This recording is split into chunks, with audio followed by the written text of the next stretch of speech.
Chapter 9 राजविद्या राजगुह्य योग। जब ईश्वर अपने दिल का सबसे बड़ा दरवाजा खोलते हैं, अगर मैं तुम्हें ऐसा ज्ञान दूं जिससे तुम्हारा हर डर मिट जाए, हर भ्रम टूट जाए और तुम्हें जीवन और मृत्यु के पार का रास्ता साफ दिखाई दे, तो क्या तुम उसे अपनाओगे? यही सवाल इस अध्याय की शुरुआत में श्री कृष्ण हमसे पूछते हैं। यह केवल एक वार्तालाप नहीं, बल्कि आत्मा के गहरे तल तक पहुंचने वाली पुकार है।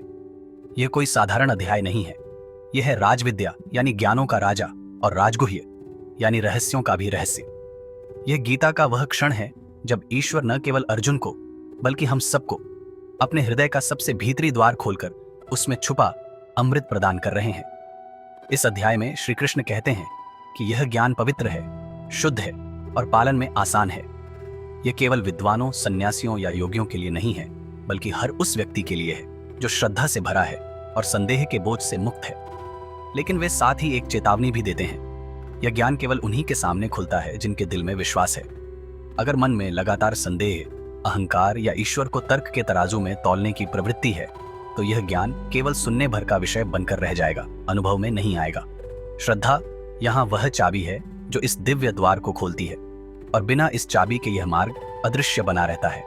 इसके बाद इस अध्याय में श्री कृष्ण ब्रह्मांड और ईश्वर के अद्भुत संबंध को समझाते हैं। वे कहते हैं, यह संपूर्ण ब्रह्मांड मुझ में स्थित है, लेकिन मैं इनमें बंधा नहीं हूं।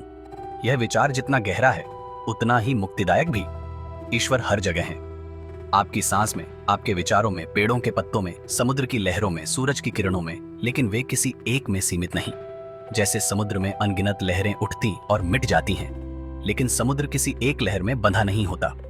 जैसे आकाश में बादल आते जाते रहते हैं, लेकिन आकाश उनसे प्रभावित नहीं होता, वैसे ही ईश्वर सब में है, लेकिन किसी से बंधे नहीं है। यह दृष्टिकोण हमें यह सिखाता है कि हम परिस्थितियों में रहकर भी उनसे बंधे बिना जीवन जी सकते हैं। जैसे कमल का फूल पानी में रहकर भी उससे भीगा नहीं रहता। इस अध्याय में श्री कृष्ण अपने कर्म के रहस्य को भी उजागर करते हैं। वे कहते हैं, हे अर्जुन, मैं इस संसार का रचयिता हूं और इसका अंत भी मुझ में होता है। सब मुझसे उत्पन्न होते हैं और अंत में मुझ में ही विलीन हो जाते हैं, फिर भी मैं कर्म में नहीं बंधता। यह वाक्य हमें सिखाता है कि कर्म करना जीवन का स्वभाव है, लेकिन बंधन में आना हमारी आसक्ति का परिणाम है। ईश्वर सृष्टि का संचालन करते हैं, लेकिन कभी मैं और मेरा में अटकते नहीं।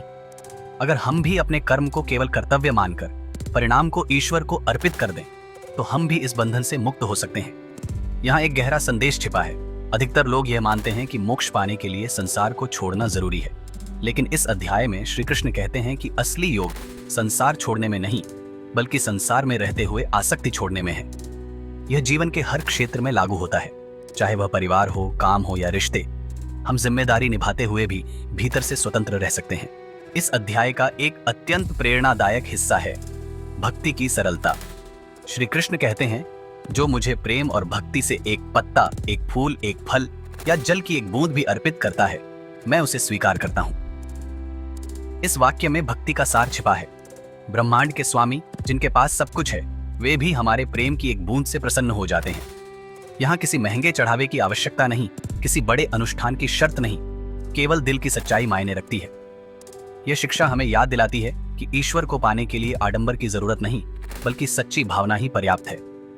इसके बाद श्री कृष्ण जीवन का एक गहरा नियम बताते हैं, जो भी करो, जो भी खाओ, जो भी अर्पण करो, जो भी तप करो, सब मुझे अर्पित करो। यह वाक्य साधारण लग सकता है, लेकिन अगर इसे जीवन में उतार लिया जाए तो यह जीवन को पूरी तरह बदल सकता है। जब हम अपने हर कार्य को ईश्वर को अर्पित करते हैं, तो हमारे जीवन से असफलता का भय समाप्त हो जाता है। अब न कोई हार हमें तोड़ सकती है, न कोई जीत हमें अहंकारी बना सकती है, क्योंकि हर परिणाम अब हमारा नहीं, बल्कि उनका है। यह दृष्टि काम को केवल जिम्मेदारी नहीं, बल्कि साधना बना देती है। यहाँ श्री कृष्ण हमें यह भी बताते हैं कि असली भक्ति वह है जिसमें हम ईश्वर को अपने जीवन के हर हिस्से में शामिल करते हैं, खाने में, काम में, रिश्तों में, यहाँ तक कि अपने संघर्षों में भी। जब हर क्षण उनका हो जाता है, तो जीवन अपने आप पवित्र हो जाता है। इस अध्याय में ईश्वर में समानता का भाव भी स्पष्ट किया गया है। श्री कृष्ण कहते हैं, मैं सब प्राणियों में समान हूँ, न मेरा कोई शत्रु है, न कोई विशेष मित्र, लेकिन जो मुझे प्रेम से भजते हैं, मैं उनमें और वे मुझ में रहते हैं। यह कथन हमें सिखाता है कि ईश्वर का प्रेम किसी जाति, धर्म, पद या स्थिति पर निर्भर नहीं करता। जो सच्चे मन से उन्हें याद करता है, वह उनका प्रिय बन जाता है। चाहे वह समाज की नजरों में किसी भी श्रेणी का क्यों न हो। यह शिक्षा हमें भक्ति का लोकतंत्र देती है, जहां हर इंसान को बराबरी का हक है। इसके साथ ही श्री कृष्ण हमें यह भी बताते हैं कि अगर कोई व्यक्ति कितना भी पापी क्यों न हो, अगर वह पूरे दिल से ईश्वर की शरण में आ जाए तो वह तुरंत पवित्र हो जाता है। यह संदेश हमें आशा देता है कि चाहे हमारा अतीत कैसा भी रहा हो, ईश्वर के दरवाजे हमारे लिए हमेशा खुले हैं।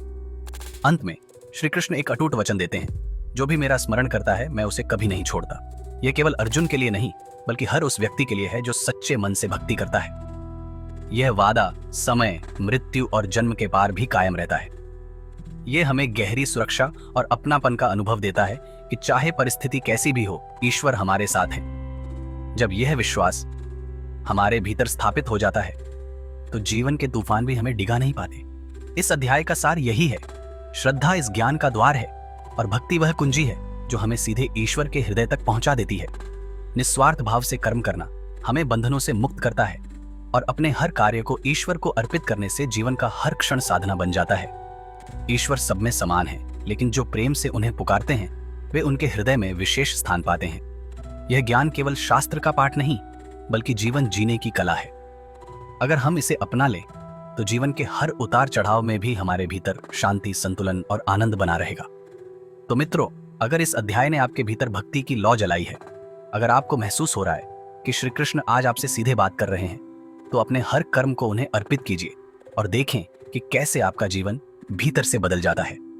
और अगले अध्याय चैप्टर 10 विभूति योग में आप जानेंगे कि श्री कृष्ण की महिमा केवल मंदिरों तक सीमित नहीं, बल्कि इस पूरे ब्रह्मांड के हर कोने में बसी है। जय श्री कृष्ण।